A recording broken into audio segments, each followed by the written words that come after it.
Hello, and welcome to another STR Fun Fact Friday. It may be Friday, or it may be a Tuesday. Who knows? But fun fact, July numbers are in, and boy, are they fun.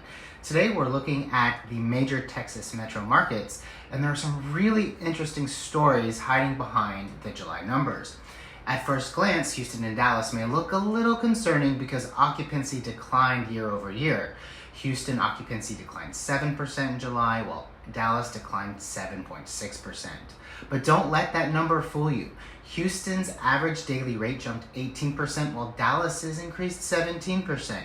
Both markets still grew revenue, with Houston up 7 and Dallas up 9. So what happened? The World Cup. Houston and Dallas were both host cities, and a significant amount of new short-term rental inventory entered these markets in anticipation of the tournament.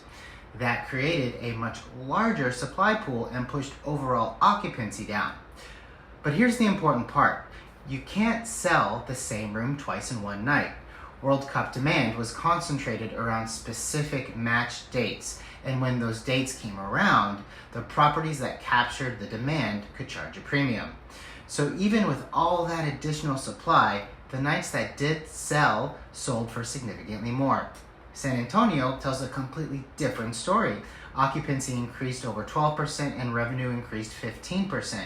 San Antonio wasn't a World Cup host city, but it still benefited from the tourism associated with the tournament, strong summer travel, and major July events and 4th of July celebrations. And because it didn't have the same massive influx of new inventory as Houston and Dallas, it was able to grow both occupancy and revenue. And then there's Austin, which may be the cleanest growth story of the four. Occupancy was up nearly 10% and revenue grew 11%. Austin also benefited from World Cup related tourism, strong summer travel, while its short-term rental inventory was down year over year. So when I look at these four metros, I see three very different stories. Houston and Dallas had massive World Cup demand, but also massive new supply. San Antonio captured some of that tourism benefit without the same supply pressure. And Austin saw healthy growth in both occupancy and revenue. So overall, I think the metro numbers are actually more encouraging than they may look at first glance. You have to just look beyond the occupancy to understand what's really happening underneath the numbers.